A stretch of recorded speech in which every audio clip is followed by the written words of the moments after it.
Bom, a Câmara dos Deputados, né, aprovou às pressas a PEC emergencial, que, entre outras medidas, congela o salário dos servidores públicos por 15 anos, em média.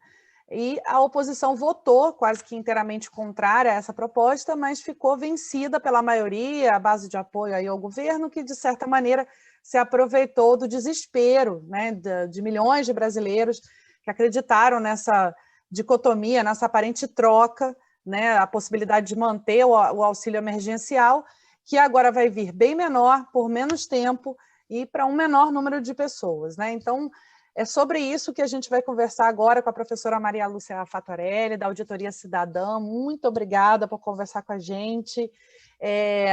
A gente estava aqui conversando que esse é um tema de fato espinhoso, é muito difícil para as pessoas compreenderem, é um assunto técnico, né? E acho que é muito importante essa presença sua aqui para esclarecer para a gente todos esses pontos. Então, Maria Lúcia, por que a senhora vem dizendo que essa proposta é prejudicial para a classe trabalhadora? Sim, Juliana, muito grata pela oportunidade de estar aqui com você no canal dos Jornalistas Livres, esse importante canal que chega a uma base da sociedade que precisa ser informada, né? E para nós é uma alegria estar aqui e poder auxiliar nessa tarefa de esclarecer alguns pontos dessa PEC 186, né? Primeiro que PEC é proposta de emenda constitucional, é uma mudança que está sendo feita na Constituição do país. E uma mudança que usa como justificativa esse estado, não é, de emergência, e coloca na Constituição Federal uma medida que é o ajuste fiscal, que significa o seguinte: a partir de agora, o governo federal, o governo de todos os estados e do Distrito Federal, todos os prefeitos de todos os municípios ficaram obrigados a fazer um corte de gastos. Que gastos? Gastos com a estrutura do Estado, por isso que vem o congelamento dos servidores, mas não só isso. Corte com tudo que se gasta com a manutenção da estrutura do Estado. Então, a sociedade inteira vai ter menos serviços de saúde, de educação, de assistência, de segurança, porque todos os entes federados ficarão forçados a fazer uma economia, um ajuste fiscal muito mais grave do que o que a gente já vem assistindo, já vem sentindo desde a aprovação daquela emenda constitucional 95, que é a famosa, conhecida como emenda do teto. Então, nós já vínhamos submetidos a um teto de gastos, e aí eu tenho que explicar que, de novo, esse teto incidiu somente sobre os gastos sociais e sobre a estrutura do Estado. O gasto com a dívida pública, com a chamada dívida pública, ficou fora do teto. E agora, novamente, todo esse sacrifício desse ajuste fiscal vai para pagar a chamada dívida pública, que nunca foi devidamente auditada, como nós lutamos há 20 anos, né? Porque a auditoria está prevista na Constituição e até hoje não foi feita, e já apuramos uma série de irregularidades nessa dívida. Então, Juliana, a gente fala que essa PEC é prejudicial a toda a sociedade, por isso, porque ela obriga um arroxo fiscal. E isso, além de significar menos serviços, isso significa uma recessão. Porque no mundo todo, as economias alavancam e se desenvolvem quando o governo puxa esse investimento, quando o governo investe. E quando se coloca a necessidade de um freio desse tamanho em todos os entes federados, que vão ficar obrigados a praticar essa política recessiva, o desenvolvimento socioeconômico do país fica comprometido, fica praticamente impossibilitado. E isso é muito grave, porque nós tínhamos que estar fazendo o contrário. A China, por exemplo, nesse ano de 2020, ano passado, produziu déficit primário, déficit fiscal, o contrário do que essa PEC manda fazer.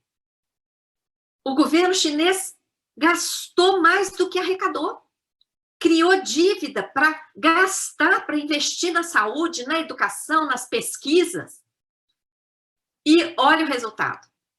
Estão controlando muito melhor a questão da pandemia e tiveram um crescimento do PIB de 2,5%. Então, ainda por cima, essa PEC, ela fez uma chantagem brutal com a questão do auxílio emergencial. Primeiro, porque não precisava de PEC, de emenda constitucional, para pagar o auxílio. Ano passado, a outra PEC, a PEC 10, que foi aprovada, já é a emenda constitucional 106, já autorizou esse gasto. Bastaria o governo prorrogar o decreto de reconhecimento de calamidade pública, que já deveria ter sido prorrogado desde janeiro, porque olha a situação que estamos, a pandemia só está agravando, e uma medida provisória só para colocar lá o parâmetro. Então, usaram, veja bem o que foi feito. Nós tínhamos dinheiro em caixa para pagar o auxílio emergencial desde janeiro. 1,3 trilhão na conta única, lá em 31 de dezembro, agora já temos 1,4 trilhão. Então, temos dinheiro em caixa na conta única do Tesouro, fora outras coisas que a gente tem também, mas só na conta única já temos 1,4 trilhão. Então, esse auxílio poderia estar sendo pago desde janeiro, porque temos dinheiro em caixa, e bastaria um decreto e uma medida provisória, coisa que o governo poderia ter feito dia 1º de janeiro. Não precisaria nem do Congresso. Tá? E por que ele não fez isso?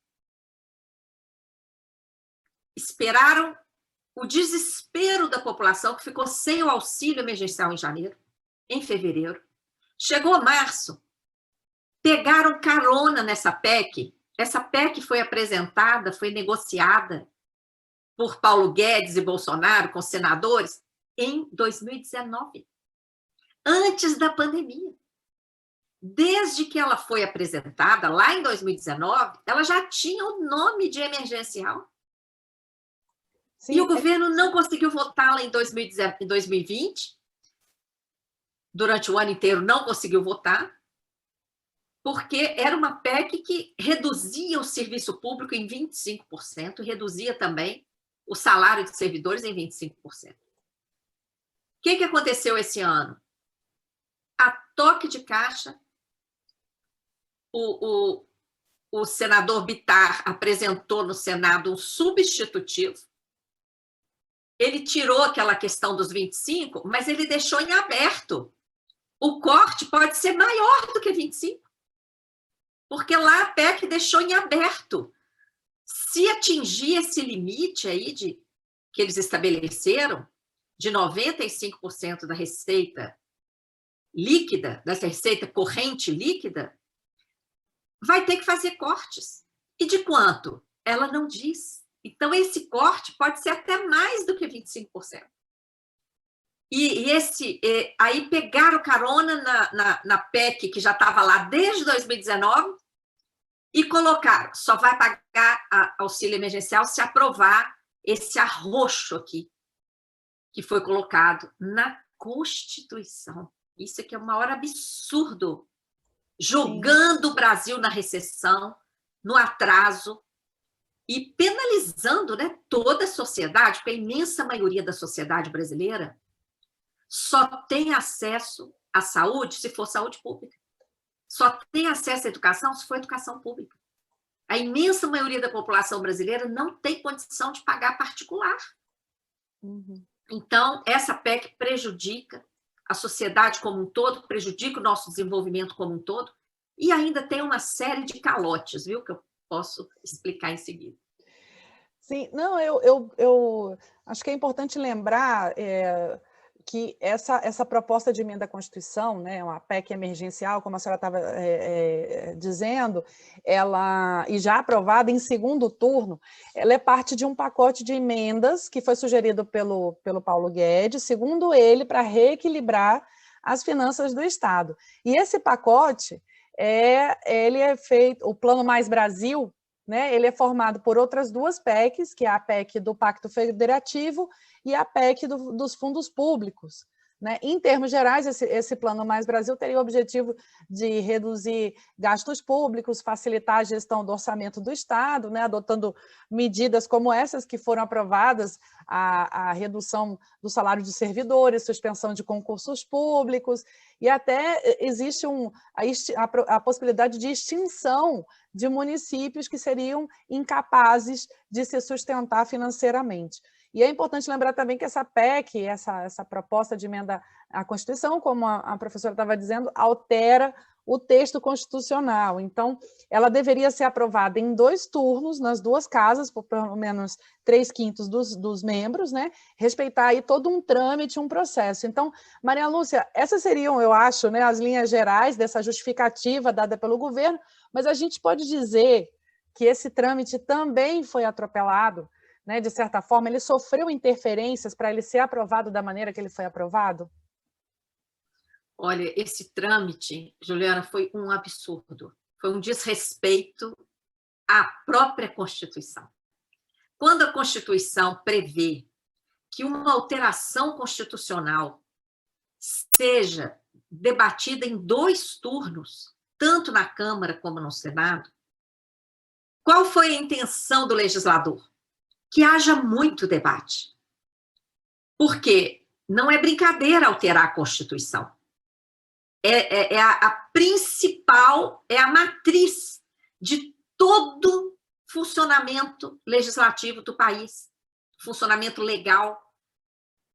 Todas as leis, todas as normas derivam da Constituição Federal. Então, uma mudança na Constituição é algo muito sério. Como é que foi o trâmite dessa PEC? Tanto no Senado como na Câmara, ela não passou pelas comissões temáticas. As comissões temáticas são aquelas comissões, por exemplo, Comissão de Constituição e Justiça. Eles teriam que dissecar artigo por artigo. Isso aqui obedece à Constituição ou conflita com a Constituição? Qual é realmente o impacto? Isso aqui tem que constar da Constituição? Ou isso aqui é uma política de governo? Esse governo quer aplicar recessão. Nós vamos colocar uma política de governo recessiva no texto constitucional, obrigando todos os futuros presidentes, todos os governadores do país, todos os prefeitos do país? Espera aí. Ninguém pode pensar diferente, ninguém pode querer colocar ali um modelo que alavanque o desenvolvimento socioeconômico, todo mundo vai ficar obrigado a praticar uma política recessiva? Eles teriam que ter visto item por item. Não passou por nenhuma comissão. Aliás, depois de aprovada, é que foram eleitos os presidentes das comissões temáticas da Câmara. Nem as comissões não estavam nem estabelecidas. E a independência do Banco Central também passou desse jeito, viu? Sem audiências públicas também. Então, assim, não houve debate entre os parlamentares para aprofundar o conhecimento, inclusive, das consequências disso que eles estão votando. Não houve. E não houve também respeito à sociedade. Porque nós fizemos uma live no canal da auditoria com o ministro Carlos Aires Brito, que já foi presidente do Supremo Tribunal Federal. E ele explicou, né, a lógica da Constituição, e teve um momento em que ele colocou: esses parlamentares estão mexendo em coisa alheia. A Constituição não é dos deputados e senadores, a Constituição é da nação. Uma alteração constitucional, ela tem que ser feita de forma responsável, debatida, ouvindo-se a sociedade civil. E também não houve audiência pública. Então, o rito, olha, vota o primeiro turno, horas depois já vota o segundo turno. O mesmo texto votado no Senado foi para a Câmara e o Arthur Lira, antes de chamar a sessão, já falou, é o mesmo texto que vai ser votado. Olha. Então, foi assim, o que você falou em relação ao rito, foi um atropelo Foi um trâmite total, atropelado, né? Totalmente atropelado, desrespeitando a própria Constituição e desrespeitando a sociedade. E mais, o que você colocou da justificativa para essas medidas, exatamente é o que eles dizem, só que a gente tem que fazer uma pergunta, Juliana, para que esse sacrifício todo? Por que esse sacrifício todo? Se fosse um sacrifício que fosse gerar um investimento ao país, para nos tirar dessa recessão, eu tenho certeza que todo mundo enfrentaria esse aperto dos cintos, né? Com sacrifício pela nação. Mas não é isso que está em jogo. A senhora inclusive, desculpa, a senhora inclusive falou sobre a questão do caixa, e eu queria te perguntar o seguinte, boa parte dos países tomou medidas como essas, né, de dar um valor, inclusive a maioria deu valores muito acima do que proporcionalmente ao que a gente estabeleceu como auxílio emergencial, era quase que um salário mínimo, porque eles chegaram à conclusão que era muito mais barato você dar um valor, digamos, compatível com a sobrevivência de uma família, minimamente, e garantir que as pessoas ficassem em casa naquele período de lockdown porque isso impactaria menos a economia, usar esse dinheiro. E, em certa medida, também porque a lógica, né, de que Estado não gera riqueza, quem gera riqueza é o povo, é o trabalhador. Então, aquele valor que tem no caixa é um valor que pertence à classe trabalhadora. Então, existe ou não, o Brasil tem ou não tem, de fato, condições de fazer isso? Quer dizer, ao invés de todas essas medidas de arroxo, e como a senhora e a Auditoria Cidadã vem denunciando, simplesmente fazer o que, não só, inclusive não só em relação ao auxílio, né? Também existem fundos de financiamento para manter as empresas funcionando minimamente, né? Então, o Brasil tem condições de fazer isso, quer dizer, é correto dizer que é uma falácia eles dizerem que o Brasil vai quebrar se estabelecer essas medidas de apoio agora nesse momento de crise? Não, é o contrário. Como você falou, os outros países estão investindo pesado na economia, nas pessoas. Ou seja, fazer isso é que é investimento, né? Exatamente. Olha o tamanho do pacote que os Estados Unidos liberou. Eu já dei o exemplo da China, que fez a mesma coisa ano passado. Entendeu? Por quê? Quando as pessoas têm renda, elas consomem. O consumo movimenta o comércio movimenta a indústria. E todas as atividades pagam impostos. Então, o Estado também ganha. Aqui, o que está quebrando o Brasil, Juliana, é a política monetária do Banco Central. Ano passado, no primeiro dia útil da pandemia, aqui foi decretada a pandemia dia 21 de março. Dia 20 de março, uma sexta-feira, ano passado. No dia 23, segunda-feira, primeiro dia útil, o Banco Central liberou pacote de liquidez para os bancos de 1 trilhão e 200. Liberou também pacote de capital. O Banco Central liberou uma série de medidas para os bancos. Qual era a justificativa disso? Que os bancos emprestassem esse dinheiro para as empresas. Como o mundo todo fez. Lá fora, o juro caiu a zero.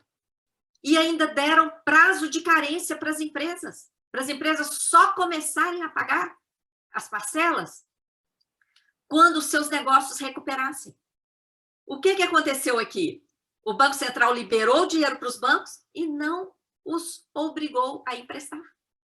Pelo contrário, o Banco Central ainda passou a remunerar essa sobra de caixa dos bancos, onerando o orçamento público para remunerar bancos. Por isso que a gente chama de bolsa banqueiro. Tá? Por outro lado, o outro 1,4 trilhão que eu falei da conta única é outro trilhão, Juliana. Tem esse trilhão aí que o Banco Central liberou para os bancos, isso é uma coisa. O trilhão que está lá na conta única do Tesouro é outra bolada. O que é esse 1,4 trilhão que está lá na conta única do Tesouro? Excesso de arrecadação que não foi gasta por causa da limitação da PEC do teto, que eu falei.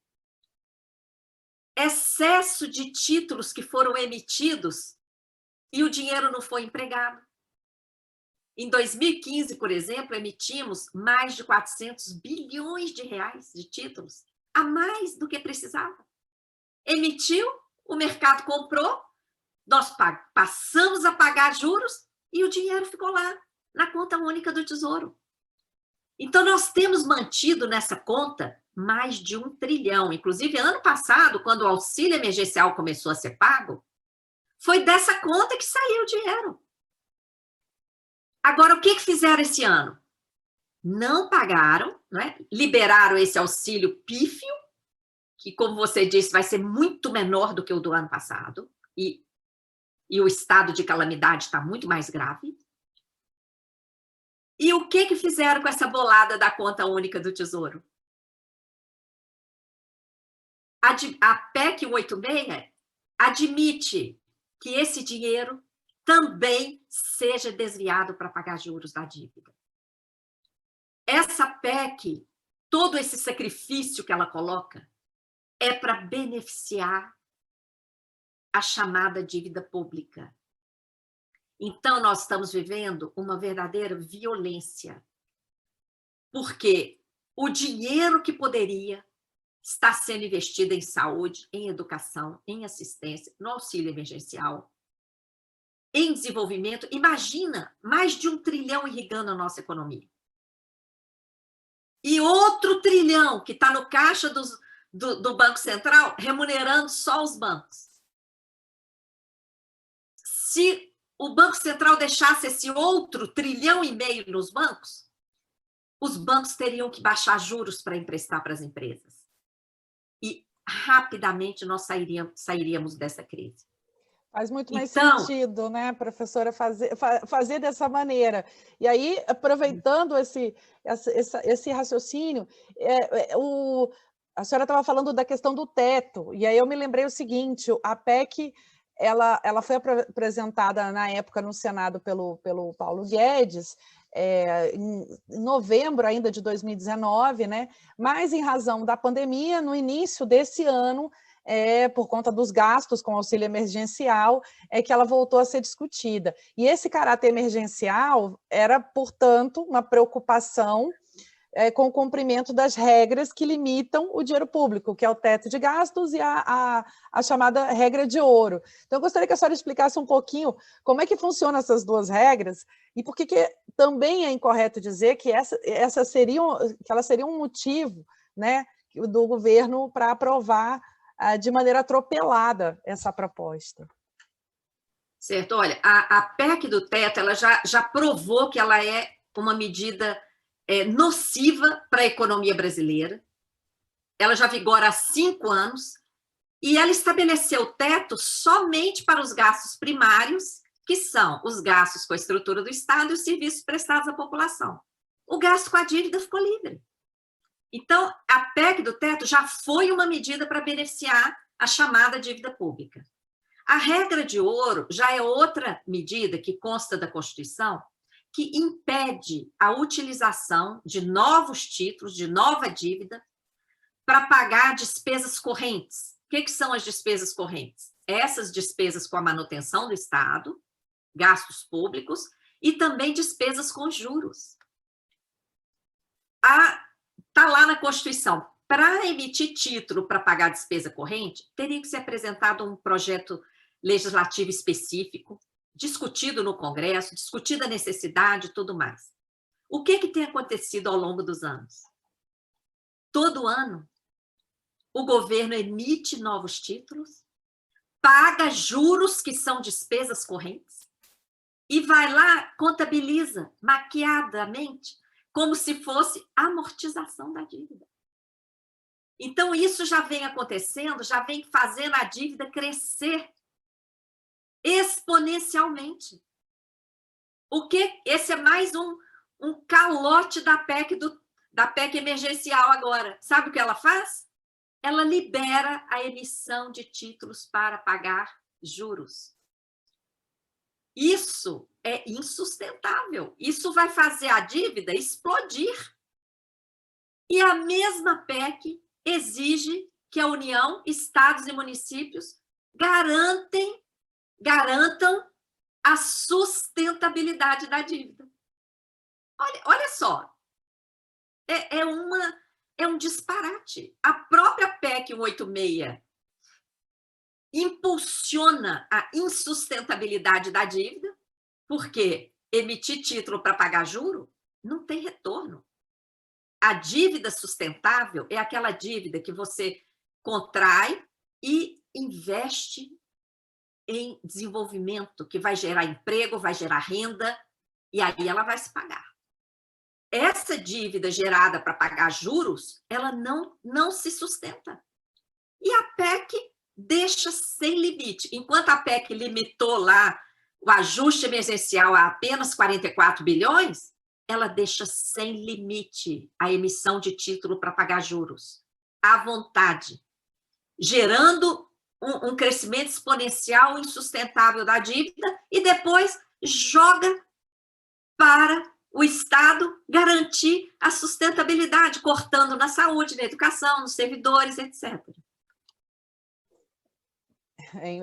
Eu estava aqui me lembrando também que a primeira proposta do governo nesse sentido foi a reforma da Previdência, né, que é uma despesa que também está incluída nas chamadas despesas obrigatórias, né? E embora ela já tenha sido aprovada há mais tempo, os reais efeitos dela só vão ser sentidos a longo prazo. Então, o raciocínio do governo, ou o que eles têm usado como argumento, seria evitar faltas em serviços públicos não incluídos nessas despesas obrigatórias, ou seja, por isso ele propôs a PEC emergencial, né, que seria com o objetivo de diminuir essas despesas, principalmente gastos com salários de servidores públicos, e cumprindo, como eles dizem, com o teto de gastos, a regra de ouro e tal.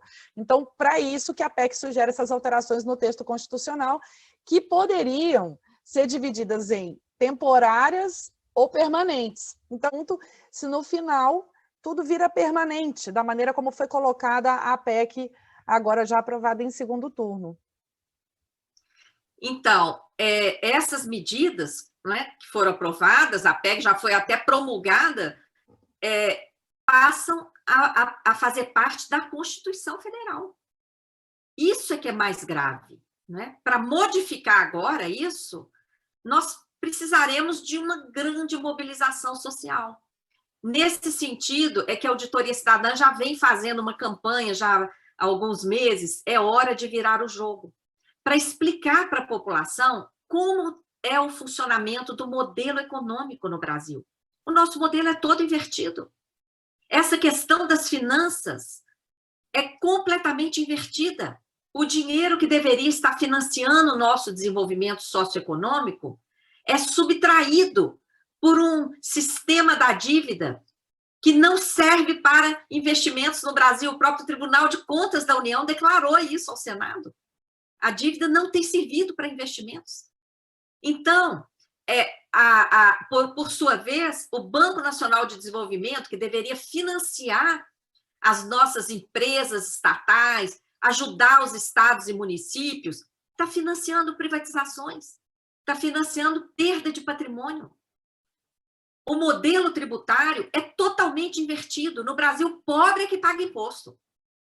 Os mais ricos não pagam, não tem imposto sobre grandes fortunas, distribuição de lucros não é tributada, remessa para o exterior não é tributada, e uma série de outras distorções.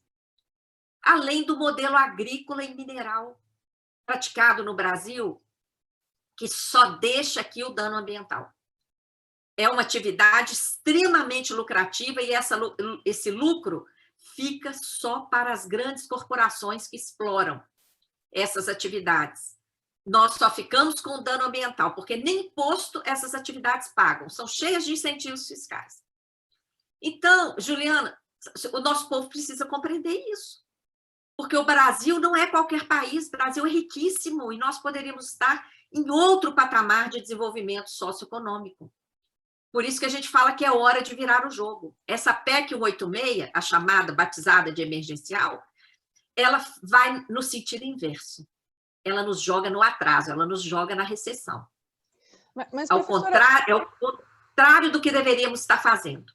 Eu pergunto se existe alguma mínima perspectiva de melhora da economia se utilizando desse recurso. Eu faço essa pergunta pelo seguinte, porque existem aqueles que defendem que não fosse a pandemia, o governo Bolsonaro teria conseguido, com a sua condução da economia, atender ao tal mercado e não estaria tão mal avaliado como está agora, inclusive por esse mercado, pelo sistema financeiro. Então, primeiro eu te pergunto se a senhora concorda com isso e segundo, a quem então essa PEC e as medidas que vêm sendo tomadas pelo governo nesse setor vão atender? Quem vai ficar feliz com isso, com essas medidas?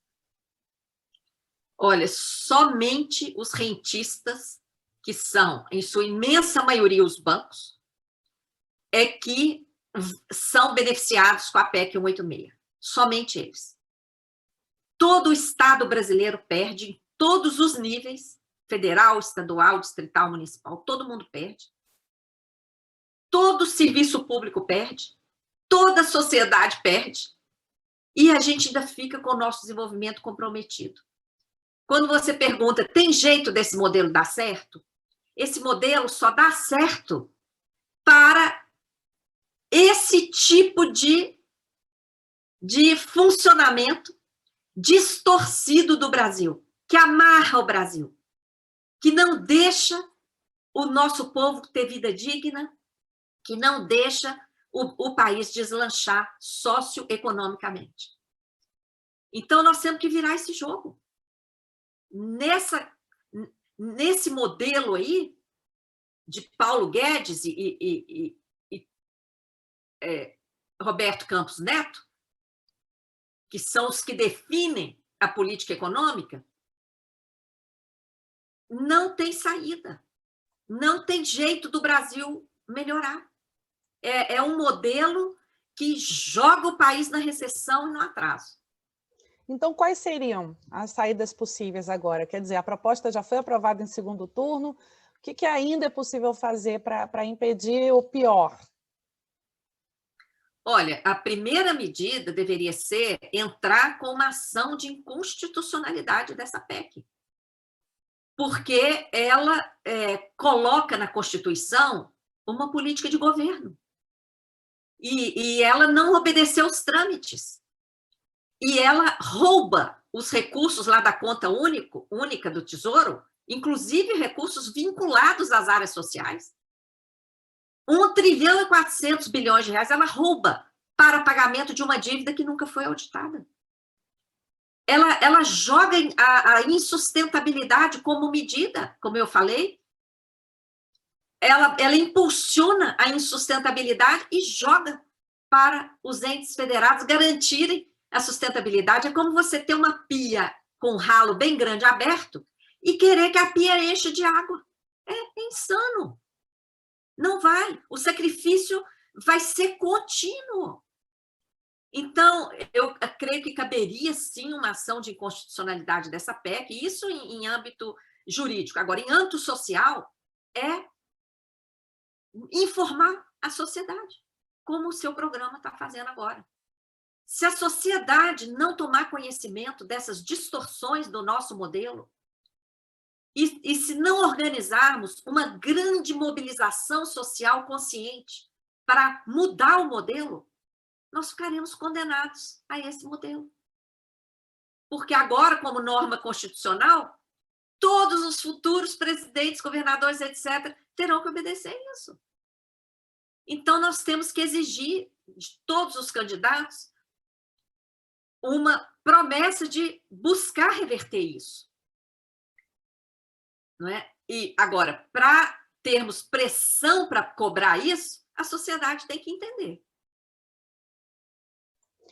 Tá certo, eu queria agradecer muito a sua presença, fazer só um comentário final, lembrar que a professora Maria Lúcia participou junto com um grupo de especialistas aí, alguns anos atrás, de uma espécie de consultoria quando a Grécia passou por um momento de crise, e eu acho que eu queria sugerir a quem estiver assistindo um filme, um documentário, que é do Silvio Tendler, que se chama Dedo na Ferida. Quando a professora, não sei se eu estou correta, se eu estiver errada, a senhora me corrige, mas eu acho que quando a senhora se refere a um modelo, um bom exemplo é a gente ouvir o que dizem as pessoas dentro do documentário do Silvio, né? Entre eles, o Yanis Varoufakis, que era o então ministro, né, do Alex Tsipras naquele momento, explicando o que é esse modelo, o que é essa lógica que privilegia os bancos, como a senhora está explicando, e tudo, e que aconteceu, e que foi tão grave para a Grécia, e que, infelizmente, inclusive, mesmo depois do referendo, o Alex Tsipras não conseguiu, por pressão mesmo da União Europeia, se libertar, de fato, desse modelo e conduzir a Grécia de uma maneira melhor, digamos assim, né, como tinha sido proposto pelo Yanis Varoufakis. Mas, claro, isso cabe aqui uma série de debates, né? Mas eu me lembro bem que a senhora participou desse momento aí, não é isso? Sim, e aí... eu participei, na verdade, foi um processo de auditoria da dívida, convocado pelo parlamento grego. Foi uma comissão de pessoas, a maioria eram europeias mesmo, e eu tive a honra de ter sido convidada para participar dessa comissão.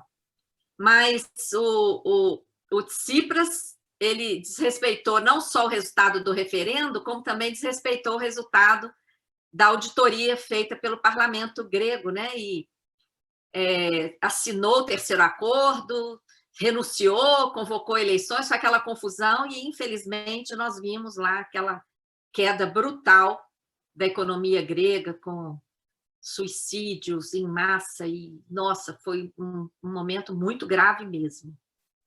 Uma Isso, verdadeira tragédia. Tem um acho... artigo nosso publicado, Tragédia Grega esconde segredo dos bancos privados internacionais, porque lá também foi um grande esquema para salvar os bancos, usando a Grécia como vitrine, e um processo, nós identificamos vários mecanismos financeiros lá do sistema da dívida. Foi um processo bem interessante. Grave, né? Eu me lembro que o Yanis Varoufakis dizia que alguns países europeus literalmente lucraram apostando na quebra da Grécia. Essa é a lógica, que de certa maneira eu quis citar, trazer esse exemplo, porque a gente não existe sozinho no mundo, né? Não é o Brasil aqui e os bancos do Brasil, enfim, não é isso. A gente está dentro de uma lógica que é internacional e sofre essa pressão, né? Tem a pressão política, que a gente sabe, digamos, no campo da geopolítica também, né? E até militar em alguns contextos, mas tem essa pressão do mercado internacional. Ela atua diretamente sobre o Brasil e sobre as decisões que esses líderes que nós temos no momento tomam aqui. A Grécia é o que eu achei que era um bom exemplo aí para lembrar. Sim, é um bom exemplo, porque lá nós provamos a atuação do sistema da dívida, né? Provamos o funcionamento de mecanismos, como o mecanismo, por exemplo, da securitização, que é um mecanismo que está entrando aqui no Brasil como uma praga, está presente em vários estados e municípios já, é um mecanismo que desvia os tributos arrecadados antes que eles cheguem ao orçamento, e esse mecanismo gera uma dívida ilegal, que é paga com esses recursos desviados por fora do orçamento. Lá na Grécia, esse mecanismo atuou, só que envolvendo os países, né? E uma arquitetura financeira muito parecida com a dessa securitização que está em São Paulo, por exemplo, da empresa CPSEC SA, em Belo Horizonte, na PBH Ativos SA. E então, nós identificamos a atuação dos mesmos mecanismos que geram dívida lá na Grécia e aqui no Brasil. E um outro mecanismo também é que autorizava os bancos a emitir títulos privados, títulos deles mesmo. O próprio banco emitia um papel e esse papel era depois transformado em dívida pública. Aqui no Brasil, essa compra de papel podre dos bancos pelo Banco Central é a mesma coisa. É a transformação de papel podre em poder dos bancos em dívida pública. Porque o Banco Central não tem renda. As operações que ele faz é com dinheiro e títulos que o Tesouro Nacional passa para ele. Então, os mecanismos são muito parecidos. E o que a gente vê em todas essas situações é o sistema da dívida como pano de fundo. É a utilização do endividamento público que deveria existir para trazer recursos aos orçamentos públicos e viabilizar investimentos. A dívida passa a ser usada como um esquema de transferência direta de dinheiro público para o setor financeiro bancário, principalmente os bancos. Então, é por isso que a gente luta por uma auditoria. Só através da auditoria é a ferramenta que possibilita desmascarar essa utilização errada do endividamento público. É isso, tá aí, portanto, professora Maria Lúcia Fattorelli, muito obrigada. Como a senhora mesmo disse anteriormente, um trabalho de mais de 20 anos aí que a sua organização vem fazendo, e quem tiver interesse tem o site da auditoria, não é isso? Tem o canal de vocês que vocês vêm transmitindo aí uma série de lives, de entrevistas, tem muito material na internet da Auditoria Cidadã para as pessoas buscarem essa informação. Exato. Nós temos a página auditoriacidadã.org.br e estamos em todas as redes, no Instagram, no Facebook, no Twitter, no YouTube. E agradecemos pela oportunidade de estar aqui hoje com os jornalistas livres. Muito grata, Juliana. Nós é que agradecemos, muito obrigada. Obrigada aí pelo seu tempo com a gente e certamente a gente vai te convidar de novo para ir destrinchando aí todos esses assuntos, esses temas que não são tão bem simples, né, para a grande maioria das pessoas entenderem. Sim, até que não são tão simples, mas também não são tão complicados. Basta um pouquinho de atenção mesmo ao tema, não é?